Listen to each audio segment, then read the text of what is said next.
সুইটি বৈদ্য শিখরবালি 1 নম্বর অঞ্চল থেকে যিনি দাঁড়িয়েছিলেন তিনি আমরা জয়েন করছেন। সুইটি বৈদ্যকেও ডাকছি।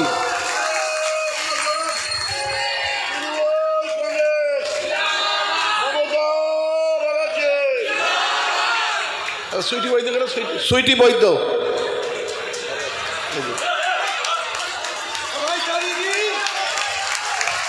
বন্দে মাতরম। তৃণমূল কংগ্রেস, মমতা ব্যানার্জি, লড়াই লড়াই লড়াই চাই। এই লড়াইয়ের নেত্রীকে, এই লড়াইয়ের নেত্রীকে মোদি হটাও, মোদি হটাও, বিজেপি হটাও। ধন্যবাদ। করবে দক্ষিণ 24 পরগনার আগামী দিনের সংগ্রাম। আমরা লড়বো, আমরা মরবো, কিন্তু আমরা জিতবো, আমরা জিতবো। আমাদের প্রতিহত করা যাবে না।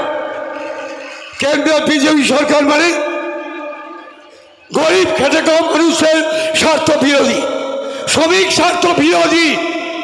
100 জনের 93 জন মানুষ অসংগঠিত শ্রমিক, যারা রিক্সা চালায়, যারা অটো চালায়, যারা ভ্যান চালায়, যারা ক্ষেত মজুর, যারা হাসপাতালে আয়া, যারা দোকান কর্মচারী, এই মানুষগুলোই সম্পদ।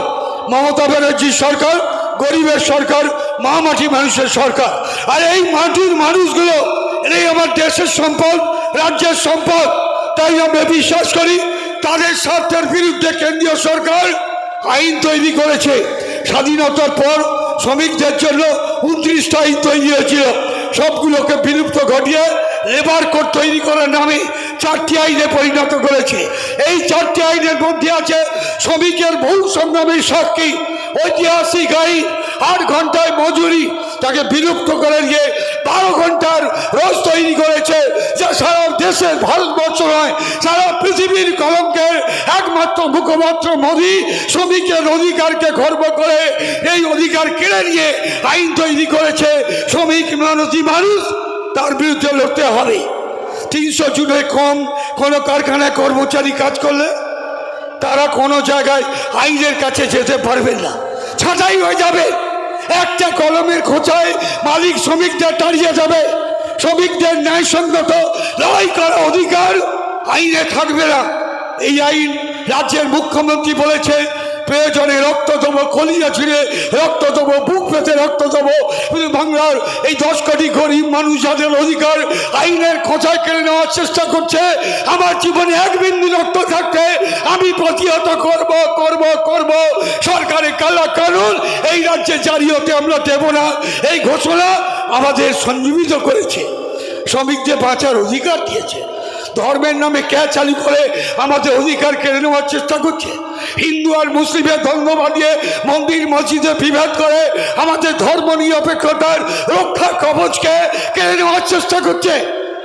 শ্রমিক স্বার্থ বিরোধী সমস্ত ব্যাংকগুলো একীকরণ হয়ে যাচ্ছে, শ্রমিক ছাঁটাই হবে। সরকারি প্রতিষ্ঠান ইন্দিরা গান্ধীর স্বপ্ন, গরিবের স্বার্থ, গরিবী হটাও কর্মসূচির অঙ্গ। একদিন সমস্ত রেল থেকে বিমান সব জাতীয়করণ করে মানুষের হাতে অধিকার দিয়েছিলাম। এই সরকার ক্ষমতা এসে সেই অধিকার কেড়ে নিচ্ছে। ব্যাংকগুলো ছোট হয়ে যাচ্ছে, একীকরণ হচ্ছে। বিমান রেল থেকে ভেল, সেল থেকে ভেল সব বিক্রি হয়ে যাচ্ছে বিদেশির কাছে। গরিব আরো গরিব হচ্ছে। 4-6টা পরিবার সারা দেশের অর্থনীতিকে নিয়ন্ত্রণ করছে। ব্যাংকের টাকা লুট হয়ে যাচ্ছে। গরিব তার অধিকার, এই সামান্য আর্থিক সাহায্য ব্যাংক থেকে আজকে আমাদের সামনে আমরা পাচ্ছি না, মাথা ঘুরে মরছি। কেন্দ্রীয় সরকার এই স্বার্থ বিরোধী, জনস্বার্থ বিরোধী আইন প্রণয়নের জন্য এ লড়াই কঠিন লড়াই। ধর্মের জিগির তুলে মন্দির মসজিদে ব্যবধান করতে রামলালার মন্দির প্রতিষ্ঠা করেছে ঢাকঢোল পিছিয়ে। কোটি কোটি টাকা প্রণামী উঠছে।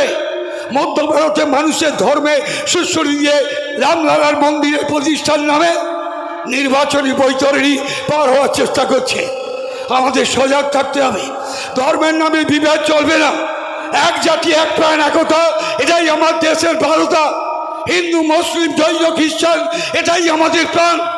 মমতা ব্যানার্জি আমাদের মুখপাত্র, তিনি মাথার উপরে দাঁড়িয়ে সমস্ত ধর্মের মানুষকে একই ছাতার তলায় অত্যন্ত সযত্নে তিনি পালন করছেন।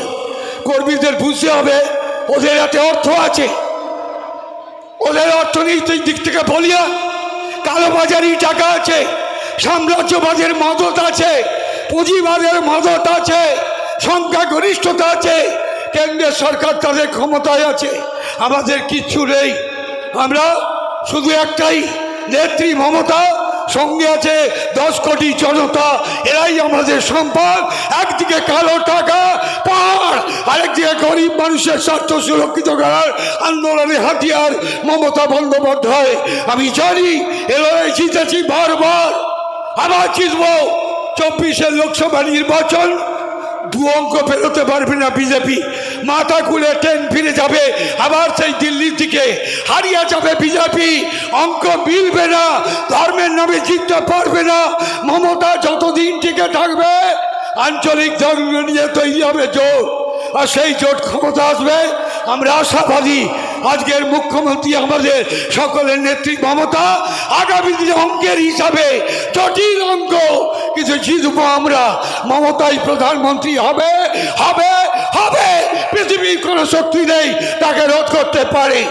বারুইপুর এই মাটি পবিত্র মাটি, তৃণমূলের ঘাঁটি, এখান থেকে যাত্রা শুরু হলো। এই জেলায় 4টে এমপি অতীতে জিতেছি, লক্ষ্যমাত্রা বেড়েছে, সংখ্যা বেড়েছে, ভোটের অঙ্কে আমরা বাজিমাত করেছি। আমাদের উপরে মমতা অনেক আশা করে, কারণ এটা মমতার আতুর ঘর। বারুইপুর যাদবপুর লোকসভা কেন্দ্রের সঙ্গে যুক্ত ছিল। ভারতবর্ষের পার্লামেন্টে একটা ছোট্ট মেয়ে সোমনাথ চ্যাটার্জির মতো প্রবল প্রতাপশালী সিপিএম নেতাকে হারিয়ে লোকসভায় নাম লিখিয়েছিল, তার নাম মমতা বন্দ্যোপাধ্যায়। সেই মমতা দেশের নেত্রী, আমরা গর্বিত, কারণ মমতার রাজনৈতিক জন্ম বারুইপুরের মাটি থেকে হয়েছে। এই পবিত্র মাটি মনে রাখবেন, আতুর ঘরে সব থেকে বড় হচ্ছে দাইমা, শিশুকে জন্ম দিয়েছে। আপনারা মমতার সেই আতুর ঘর থেকে একদিন রাজনীতির জন্ম দিয়েছিলেন। আমরা আশাবাদী বারুইপুর কখনো ফেরাইনি। এই আতুর ঘরে তৈরি হয় একটি মেয়ে, সারা দেশ আজকে এগিয়ে আছে। আর মোদিকে হুঙ্কার দিয়ে আমরা বলছি, তোমারে বধি বেজে আতুর ঘরে রয়েছে সে, তোমারে বধি বেজে। সেই একদিন মমতা ব্যানার্জি তাকে সামনে নিয়ে এই লড়াই, অতীতে 34 বছরের বামফ্রন্ট ধূলিসাৎ হয়েছে। একটা মেয়ে সাদা শাড়ি পরার পৌরে পায়ে হওয়াই চটি, তার লড়াই হাঁটতে যখন শুরু করে পুলিশ পেছনে চলে যায়, ও এগিয়ে যায়। এই গতির কাছে হেরে যাবে সমস্ত রাজনৈতিক দল। সামনে লোকসভা নির্বাচনে আমরা কলিজা ছিঁড়ে রক্ত দেবো, আমরা প্রতিবাদ করব, আমরা লড়ব, আমরা মরব। একটাই শপথ, আমরা জিতবো, আমরা জিতবো, আমরা জিতবো। সকলকে প্রণাম, শুভেচ্ছা, অভিনন্দন জানিয়ে আমার বক্তব্য শেষ করছি। জয় হিন্দ, বন্দে মাতরম। তৃণমূল কংগ্রেস জিন্দাবাদ, মমতা ব্যানার্জি জিন্দাবাদ, অভিষেক ব্যানার্জি জিন্দাবাদ।